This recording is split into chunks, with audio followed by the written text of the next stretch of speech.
Boa noite a todos. Que Jesus nos abençoe, que Jesus nos ilumine e que nos proteja hoje e todo sempre. Estarmos em Coimbra, estarmos nesta casa, é sempre um motivo de muita alegria. Estarmos com a Leonor, com o Fernando e com tantos amigos que nos últimos anos tivemos a oportunidade de fazer. Que possamos encontrar nesta noite tudo o que viemos em busca, o reconforto, o auxílio, a paz e o sentimento de renovação para continuarmos lá fora as lutas edificantes. Falarmos do amor, na teoria é muito fácil, mas a prática exige um pouco mais. Chico Xavier deixou-nos uma frase de sublime importância quando ele nos fala que quem sabe pode muito, quem ama pode mais. Nós chegamos no século XXI com o apogeu da intelectualidade humana. Temos países na Europa, países na América, em especial do Norte, países na Ásia, que estão com uma intelectualidade altamente desenvolvida. Mas nós vemos o quanto a carência espiritual ainda faz parte dos lares de muitas pessoas. Por que não dizermos de nós também? A lei de amor deixada por Jesus é uma lei universal em que muda-se os povos, muda-se as culturas, os idiomas, mas a lei é a mesma. E certa feita, retornando de Campinas a Itapira, no Brasil, um amigo espiritual nos questionou: André, o que é o amor? Eu confesso que eu estava preparado para responder muitas indagações, menos o que era o amor. E geralmente, quando não sabemos dar uma resposta, nós falamos e não falamos nada. Só que não adiantava eu enganar o amigo espiritual, porque no fundo eu estaria me enganando. E eu preferi ser sincero com ele e comigo. Da perspectiva que me pergunta, eu não sei o que é o amor.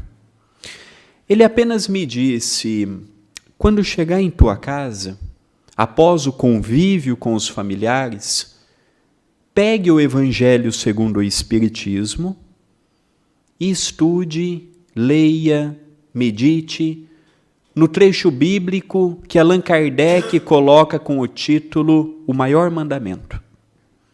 Continuei a viagem, cheguei em casa, estava com os familiares e depois recolhi ao meu quarto.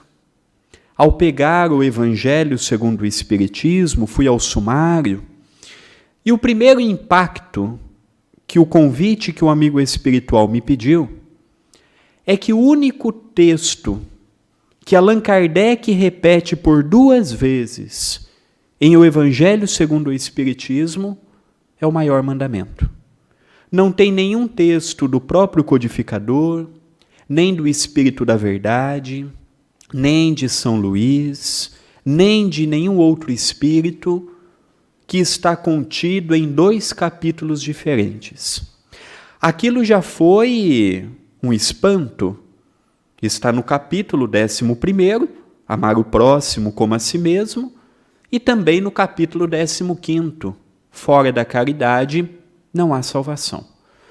O trecho bíblico é do Evangelho de Mateus, no seu capítulo 22, versículos de 34 a 40. E está registrado: os fariseus percebendo que Jesus calou os saduceus, reuniram-se em assembleia. E o que era doutor da lei indaga ao mestre: qual o maior mandamento? Quando nós fazemos uma pergunta a uma pessoa, ela pode ter duas conotações. A primeira é de aprender, de se instruir, de compreender. A segunda é querer ver se a pessoa tem intelectualidade, se domina o assunto, ou uma pergunta que, dependendo da resposta, nós vamos usar contra a própria pessoa. E a pergunta que foi feita a Jesus não teve em momento algum o objetivo de aprender. Teve o objetivo de analisar se alguma palavra que ele falasse no lugar equivocado poderia dar margem a condená-lo. Se algo tivesse fora da lei mosaica, dos princípios judaicos, fora do que o Império Romano dizia ser certo e errado, teriam do que condenar. Mas eu confesso que compreender Jesus ainda é muito difícil. Jesus não foi o fundador de uma religião. Jesus não foi um mero formador de algumas frases que delas surgiram religiões, cisões, conflitos e, o pior, guerras. Esse não é o Jesus que nós, os espíritas, compreendemos. Mas a minha mente, imperfeita e muito equivocada, não tinha compreensão para entender Jesus. Tive a oportunidade de compreender um pouco melhor Jesus estudando a vida do extraordinário médium Francisco Cândido Xavier. O que me chama a atenção em Chico Xavier não era ser o médium de psicografia que o foi, o maior autor de livros da língua portuguesa, mais de 500 livros. Só que escrever um livro hoje é fácil. Digitamos, mandamos por e-mail, recebemos, manda-se para a editora, para a gráfica. O Chico psicografava, datilografava, aqui também usava esse termo, datilografava, mandava para o Rio de Janeiro ou para São Paulo, dependendo se fosse para a Federação Espírita Brasileira ou para a LAC, em São Paulo. Eles faziam a correção e mandavam novamente para o Chico ver se estava tudo de acordo com o amigo espiritual. Neste trajeto, levava-se meses. Não era um dia nem outro. Nós já paramos para analisar o tanto que este homem trabalhou? Ele tinha mais 8 irmãos. O seu pai casou-se novamente. Vieram mais 6. E o Chico assumiu o compromisso com a sua segunda mãe, Dona Cidália Batista, de encaminhar todos os seus irmãos à constituição de uma família. Ele tinha que ajudar a família, trabalhava muitas vezes em 2 empregos para o sustento, e à noite estava em encargo dos bons espíritos no Centro Espírita Luiz Gonzaga. Ali eu começo a ver a fidelidade de um espírito ao Cristo, que passou 92 anos sem, em momento algum, dar uma escorregada no quesito da humildade, do amor e da fraternidade.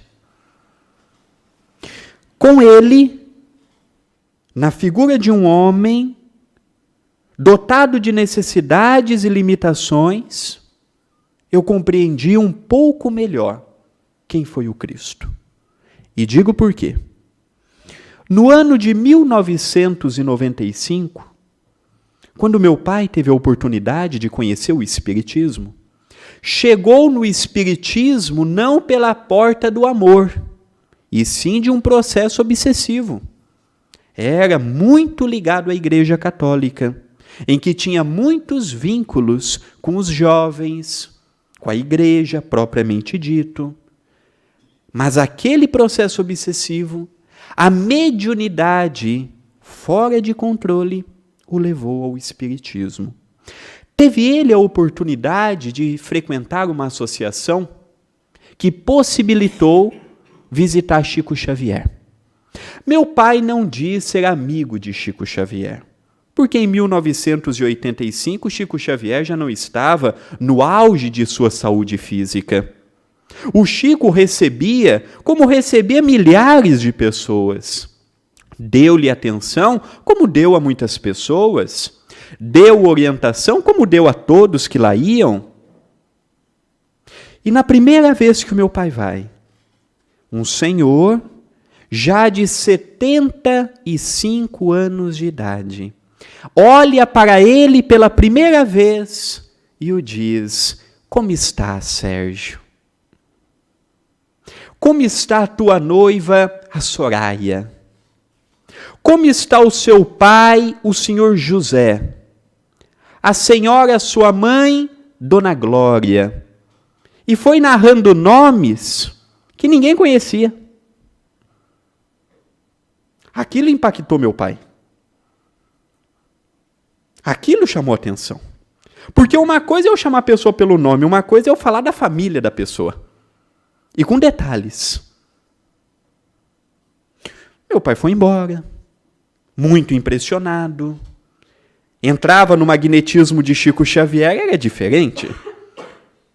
Era diferente. Vinham as lágrimas, vinham as emoções. As pessoas queriam dizer muito para o Chico, simplesmente chorava. De tanta emoção que era. E daqui a pouco vamos dizer o porquê. Na terceira vez que o meu pai retorna a Uberaba, o Chico olha para ele e fala assim: Sérgio, você tem um compromisso com a oratória, mas é necessário estudar 2 horas por dia. O meu pai pensou: o Chico está doido. Acabei de ser promovido no banco. Tenho hora para entrar, mas não tenho hora para sair. Estou próximo do casamento. Os filhos é o sonho do casal. Como poderei estudar 2 horas por dia? O Chico olhou para o meu pai e disse assim: Sérgio, eu estou tudo menos doido. Pensar perto de Chico Xavier era um perigo.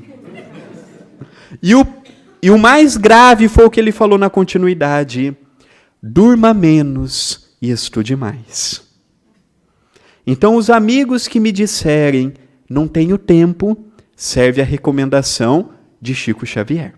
Durma menos, 15 minutos a menos, 30 minutos a menos e estude um pouco mais. Numa outra vez, o meu pai perguntou: Chico, você me disse da importância do estudo, mas eu noto que a oratória é uma responsabilidade, porque quando eu falo, eu crio um quadro mental em quem me ouve. Olha a responsabilidade. O Chico virou para ele e falou assim: pois é, meu filho, poucos oradores têm noção da responsabilidade e da gravidade que se faz falar do Evangelho, falar dos ensinos. Na atualidade, se fala de tudo, menos de Jesus. E ele disse mais: para cada minuto que o amigo falar, prepare 10. Aí meu pai perguntou: mas por que, Chico? Para ver se não está ensinando o que ainda não se faz.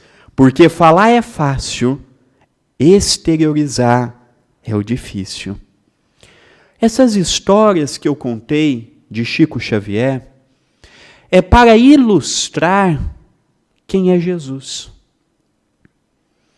Na década de 1970, a NASA descobriu a máquina Killer, que mede a aura humana pela digital. E aquilo pegaram pessoas do mundo todo, ligados aos mais variados assuntos. E o único religioso que pegaram foi Chico Xavier. Chegaram em Uberaba, montaram toda aquela máquina, veio o cientista, chefe daquela expedição, Paul Hiltz, pegou a digital do Chico, deu um número. Eles pensaram que a máquina estava variada, ajustaram, montaram, desmontaram, colocou novamente, deu o mesmo número. O chefe da expedição disse: Chico, vamos ter que montar a outra máquina porque esta está quebrada. Avariou de vez na viagem. Montou, o Chico sentado, um bom mineiro, paciente, ficou olhando aquelas pessoas desmontando e montando. E pela terceira vez se comprovou, cientificamente falando, não é um dado espírita, não é um dado do mundo espiritual, é um dado de uma comprovação científica. A aura de Chico Xavier é 10 metros de circunferência. O que isso significa? Puxa 10 metros para frente, para trás, para os lados e fecha um círculo. Essa era a aura de Chico Xavier, ao passo que a nossa, homens comuns, temos alguns milímetros ou centímetros, conforme o nosso dia e o nosso campo mental. Se a de Chico Xavier é 10 metros de circunferência, qual é a de Jesus? Se Chico Xavier é a potência anímica, porque muitos falam da vidência de Chico Xavier, da premonição de Chico Xavier, da psicografia de Chico Xavier, mas para mim, a maior mediunidade dele foi a mediunidade anímica, a dele. Cheiros, manifestações visuais. Foi aí que eu comecei a compreender um pouco quem é Jesus. Foi estudando aquele homem, dotado de imperfeições e de limitações, mas com um desejo extraordinário de dar o seu melhor, que eu compreendi um pouco melhor Jesus. E quando as pessoas perguntaram a ele: Mestre, qual o maior mandamento? Eles sabiam da intenção da pergunta.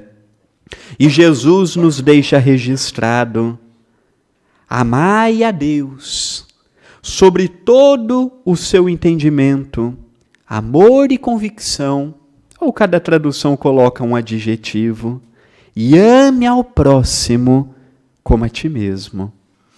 Quando eu terminei a leitura bíblica, o amigo espiritual me questionou: compreendes agora o que é o amor?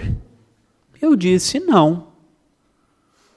Esta parte que eu li do Evangelho não me é nova. Já li, já comentei no Centro Espírita, já ouvi amigos comentando de forma muito aprofundada, mas da perspectiva que me pede, eu não compreendi o que é o amor. Ele me disse: inverta a ordem. Aí eu comecei a ler a forma de amar de baixo para cima. Jesus nos fala: ame ao próximo como a ti mesmo. Se eu não me amar, como conseguirei amar o próximo? Eu só posso dar ao outro o que eu possuo. Eu só posso emprestar o que eu tenho. E hoje nós temos visto que o amor é mal compreendido e mal sentido, porque nós procuramos amar o outro, mas sem nos amar, o nosso amor é possessivo, é egóico, é ciumento. Ainda me traz aquela natureza, é meu, é minha, e nosso nada o é. Momentaneamente estamos juntos. Quando eu comecei a analisar o nos amarmos, eu parei para analisar que eu digo que me amo, mas as minhas ações não são compatíveis com quem se ama. Quem se ama não tem a alimentação que nós temos. Quem se ama não tem os pensamentos que nós temos. Quem se ama não fala os impropérios que nós falamos. Porque nós aprendemos com André Luiz, na sua vasta obra, alicerçada em Allan Kardec, que a fala, o pensamento, o ideal, ele forma uma força que nós não vemos, não percebemos, mas que está conosco. E quando a minha palavra, quando o meu posicionamento é, por exemplo, voltado ao negativismo, eu já crio uma dificuldade que não existia. Porque o mesmo amigo espiritual, certa feita, me disse: André, existe diferença em sofrimento e dor? Eu disse: para mim não. O amigo espiritual disse: está enganado. Dor é a lei de causa e efeito nos convidando ao reparo regenerador. Sofrimento é quando eu potencializo a minha dificuldade, creio ser vítima da vida, creio estar sofrendo uma penalização por algo que não mereço. Aí a minha fala passa a ser melancólica, depressiva, de menos-valia e não consigo ver o todo. Vejo apenas o que a minha mente me condiciona. Dor é uma bênção. Sofrimento, uma criação da mente humana que ainda não conseguiu vigiar e orar. Humberto de Campos, um dos maiores escritores que o Brasil já teve, ao desencarnar, encontrou na mediunidade de Chico Xavier a oportunidade do trabalho. E Humberto de Campos nos conta uma passagem que eu muito admiro. Fala de um espírita chamado João. João, tanto quanto nós somos, convictos, trabalhador, esforçava-se muito na lide espírita, e certa feita o amigo espiritual notou que ele valorizava muito a dificuldade, reclamava, queixava, tudo era difícil. E num trabalho de desobsessão, o benfeitor espiritual da casa dava uma comunicação em que se dirigiu diretamente ao nosso amigo e lhe perguntou: tens o carro que gostaria de ter? Ele disse: não. O amigo espiritual torna a lhe perguntar: por que não? Ele diz: eu não tenho o carro que gostaria de ter porque não tenho dinheiro. Porque se tivesse dinheiro, naturalmente teria o carro dos meus sonhos. Então fique feliz. Ele ficou sem entender. Além de não ter o carro que eu gostaria de ter, eu tenho que ser feliz? O amigo espiritual falou: sim. Porque aqui no mundo espiritual, antes de você encarnar, nós ajuntamos toda a sua economia espiritual. Cada um de nós que aqui estamos demos um pouquinho, e o melhor que deu para te dar foi o corpo físico que você tem. Ele era aquele tipo de pessoa que ao acordar valorizava a dificuldade. Olha a minha enxaqueca, olha o meu problema aqui, olha o meu problema ali. E tinha dificuldade de analisar o seu derredor, que tinha tantas coisas para ser exaltada, comentada e agradecida. Quando eu li a primeira vez desta passagem, eu fiquei envergonhado, porque muitas vezes eu tive coragem de reclamar da comida que estava na mesa. Ao passo que tem muitas pessoas que nada têm. Eu já me dei ao luxo de reclamar da cama que eu dormia, ao passo que tem muitas pessoas que não têm onde dormir.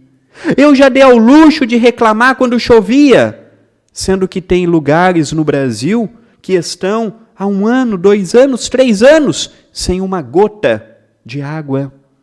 Eu já dei ao luxo de reclamar dos meus familiares, mas eu vejo as pessoas na solidão.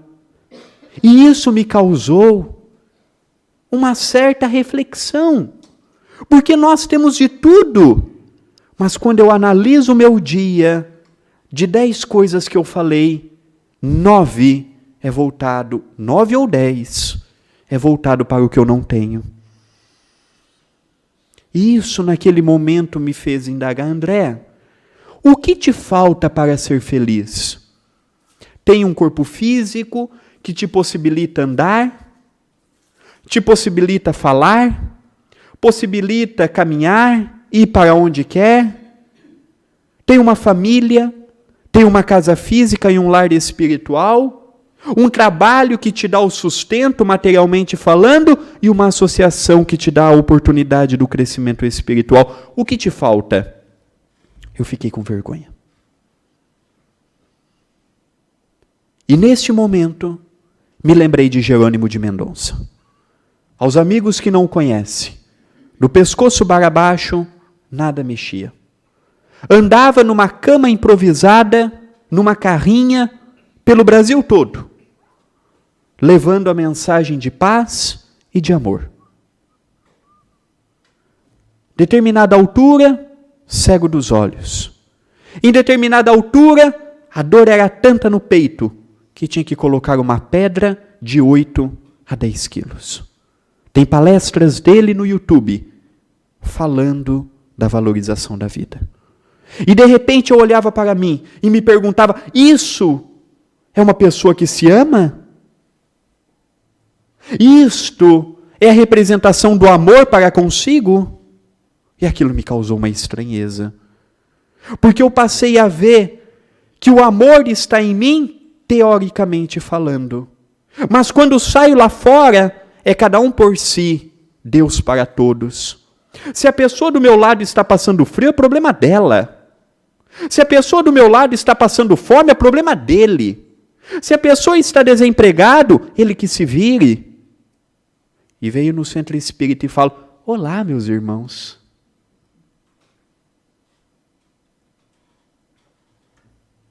Não soa de modo a termos a teoria e a prática andando em lados opostos? E perguntei ao amigo espiritual, mas já que o caminho é começar o amor por nós, eu sou imperfeito, cheio de limitações e não falo isso por humildade porque ainda não possuo. Como é que eu fico perante o alto? Aí me deu um ensinamento que muito guardei. Ele me falou, André, Deus não espera que nós deixemos de ser quem nós somos. Ele apenas nos convida para não ficarmos na zona de conforto, alimentando a tristeza, alimentando a reclamação, alimentando a dificuldade. Quando sair, mesmo que pouco e limitadamente, dê o seu melhor. É isto que Deus espera. Ele não quer que você se torne um Chico Xavier de hoje para amanhã, porque é impossível. E aí eu comecei a compreender o amor, o amar. E após eu conseguir me amar, que ainda não consegui, diga-se de passagem, eu passarei para o segundo momento, amar o meu próximo. Só que amar o meu próximo não é amar aqueles que estão do meu lado, aqueles que me amam, aqueles que me dizem sim para tudo, aqueles que passam a mão na minha cabeça quando eu estou equivocado. Não! Amar o próximo é todos. Hoje, ainda vemos a minha família, a nossa família. Quando Jesus estava ensinando e já estava muitos dias pregando fora de casa, a sua mãe e os seus irmãos sabem que ele estava em determinada localidade e vão até ele. Se esbarra com a dificuldade de entrar. Maria diz: chame o meu filho. Quando é perguntado: Senhor, a tua mãe e os teus irmãos estão lá fora, Jesus apenas diz: quem é minha mãe? E quem são meus irmãos? A não ser aqueles que fazem a vontade de meu Pai que está nos céus. Nós todos temos algo que nos une. Não é o sobrenome, não é o sangue, não é a nacionalidade, já que a grande maioria daqui são portugueses e eu sou brasileiro. Mas o que nos une é que nós somos filhos do mesmo Criador. Não é nem a mesma religião. Nós somos filhos do mesmo Criador. E nenhum espírito conservará na eternidade no campo da maldade. No atual momento, ele tem dentro de si o orgulho, a vaidade e a prepotência, prejudicando-lhe e prejudicando o meio em que ele vive. Mas um dia, mais cedo ou mais tarde, neste planeta ou noutro, vai cair em si e vai compreender que da terra nada se leva. Mas aí eu me lembro dos gregos. Os gregos deixaram valiosos ensinamentos e valiosas coisas que nós temos hoje e não sabemos que foi eles que nos deixaram, como por exemplo a fala, o diálogo. Eles ensinaram-nos as artes cênicas, aqueles templos em forma de teatro, aberto, sem nada cobrindo, colocavam uma máscara, assumiam uma personagem, um persona, e interpretava. Qual personagem nós somos verdadeiramente? Porque o dia que nós pararmos para fazer uma análise de nós e do comportamento que nós temos em sociedade, perceberemos que o André de casa é diferente do André do centro espírita, que é diferente do André quando está trabalhando profissionalmente, que é diferente do André quando está dirigindo, conduzindo um carro. Aí eu me recordo de Chico Xavier. Semanalmente ia no supermercado, comprava 4 tomates. 2 bons e 2 mais ou menos. Aqui em Portugal tem tomates mais ou menos? No Brasil também há. E depois de um certo tempo de convívio, Chico Xavier era uma pessoa conhecida, ele tomou a liberdade de perguntar: Chico, posso lhe fazer uma pergunta? Pode, meu filho. Chico, já que o senhor está pagando, não é dado, o senhor está pagando, por que não compra 4 tomates bons?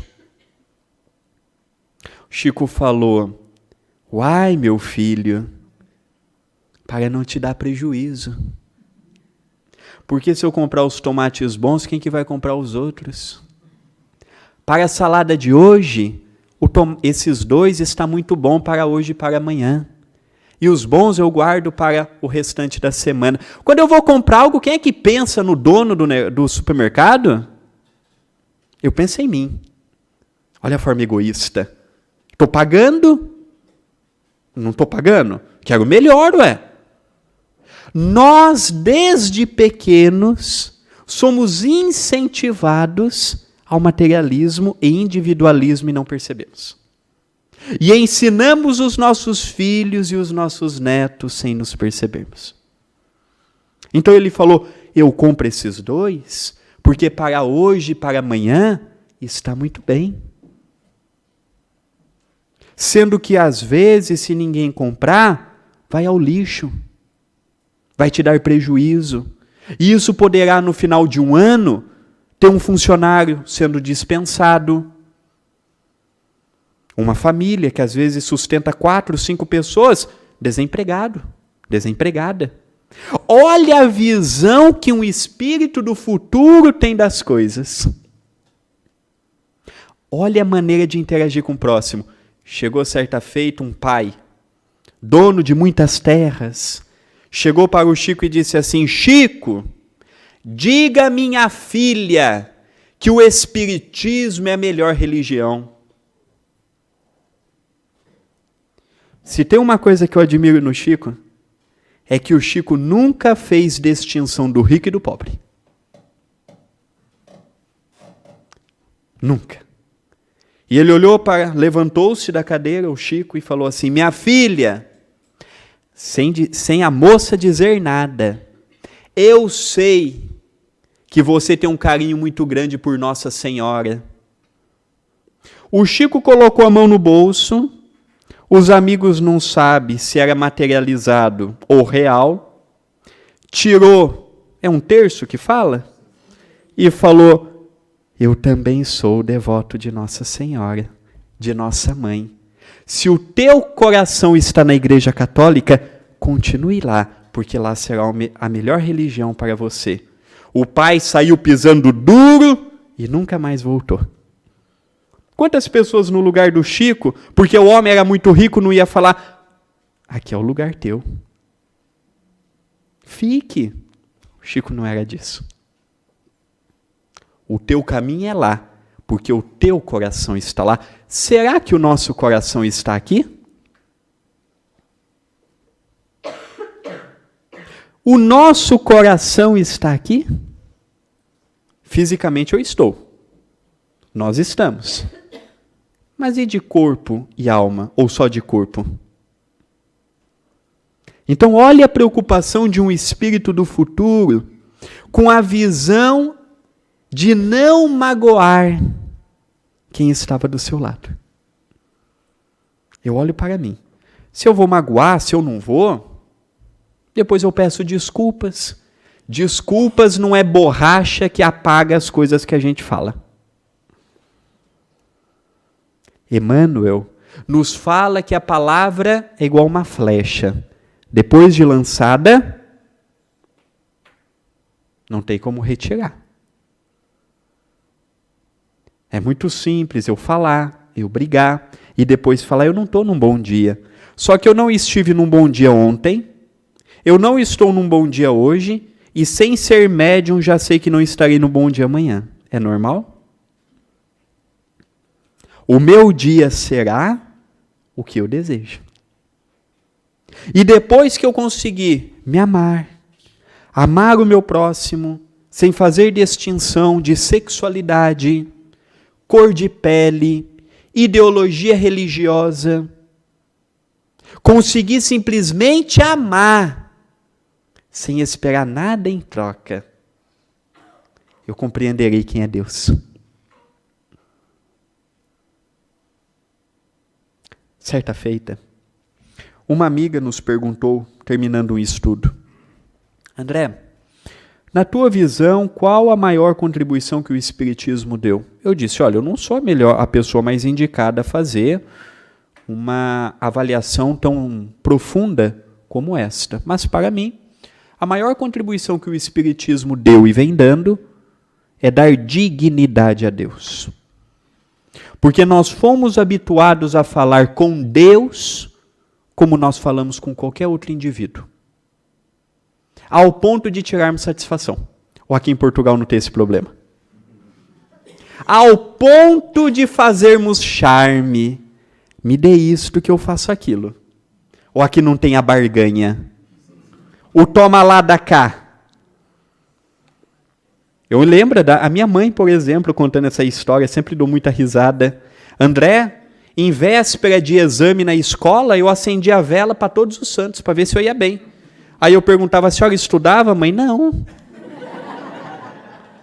Aí o santo não ia bem, aí a prova não ia bem, a culpa era de quem? O santo que é fraco. Alguém tem que levar a culpa, ela não ia assumir a culpa dela. A culpa é do santo. Nós fomos habituados deste modo. Nós fomos habituados às trocas. Então eu recebo um favor e eu faço. Mas se eu não recebo, também não faço. Porque eu não recebi. Isso é preocupante. Porque a visão que eu tenho que ter de Deus é de uma pessoa, de um ser, que não tem culpa das nossas decisões. Quando eu estou num diálogo fraterno com as pessoas que procuram o Centro Espírita em Itapira, vem muitas pessoas com problema de relacionamento conjugal. Então diz assim: André, meu casamento, olha, já não tem mais amor, já não tem mais companheirismo, já não tem mais nem respeito. Quando a gente vê, já está brigando, já está xingando. É uma coisa horrorosa. Por que Deus permite tudo isso? Aí, além de tudo, a pessoa ainda coloca Deus na conversa. Aí eu pergunto para a pessoa assim: quando você está naquele momento alterado ou alterada, se for uma moça, quando você diz palavras que vão ofender, é Deus falando pela tua boca? Não. Então o que tem a ver Deus com o seu problema conjugal? Você muitas vezes não tem tempo para o filho, para a família, para você, pelas necessidades que criou. Pelas necessidades que criou materialmente falando. E agora nós temos que correr atrás para manter. Porque o básico não precisa de muito. O que custa caro é as nossas regalias. Para sobreviver não é caro. Tem sim, é caro alugar a casa, manter. Não é barato. Mas nós vamos criando tantas necessidades que às vezes um emprego não chega. E as 24 horas se tornam curtas. Culpa de quem? Deus. Então, para mim, a visão que o Espiritismo passa de Deus é uma visão sublimada. Deus nos deu a vida, nos deu a atual existência, e o que fazemos dela corre por nossa conta. Se eu vou ter êxito ou não, está nas mãos de quem? Cada um de nós. Se eu vou sair desta casa, ouvindo por um ouvido e saindo pelo outro, é um direito que eu tenho. Mas nós, os espíritas, não podemos chegar do outro lado da vida e falarmos assim: eu não sabia. E temos visto muitos espíritas desencarnando equivocadamente, porque acham que passe dá lugar bom para alguém. Que palestra, que livros, direção de associação espírita dá lugar bom para alguém. O que dá um lugar bom para alguém é o amor que eu coloco em cada palavra, em cada gesto e em cada ação. Porque quando eu vivo de modo mecânico, perde o sentimento. Perdendo o sentimento, perde a finalidade. Por isso que eu pergunto, quando vamos dar um passe, estamos dando amor? Quando vamos falar do Evangelho, fazer uma palestra, fazemos com amor ou queremos que o nosso nome se promova? Na atualidade, nós temos muito intelecto, dentro das religiões, dentro das empresas, dentro de tudo, mas falta amor. E por faltar amor, nós vivemos num plano desequilibrado. Corremos atrás de tudo que o mundo pode nos dar, mas o mundo não vende alegria, esperança e consolo. Por isso, é de fundamental importância, já caminhando para o nosso encerramento, é de fundamental importância compreendermos a necessidade do amor. Nunca foi tão urgente, nunca foi tão necessário. O globo, a terra, mesmo que os nossos olhos não notem, está passando por uma transformação. Muitos espíritos estão tendo as suas últimas oportunidades, e não sou eu a dizer, é a literatura, e por diversos médiuns e esclarecedores da doutrina espírita. A nossa oportunidade se faz de modo abençoado. Eu tenho o direito de deixar para amanhã. Eu tenho o direito de fazer pouco hoje. Mas será que não merece da minha parte um pouco a mais? E entendamos o que é fazer com amor. Não é darmos mais tempo apenas para a associação, não, porque às vezes o meu tempo não permite. É dentro da própria família. É dentro do próprio local de trabalho. É dentro do trânsito, na condição de um condutor, de um pedestre, de um formador de opiniões. Que possamos ter consciência de que a fala é algo muito importante.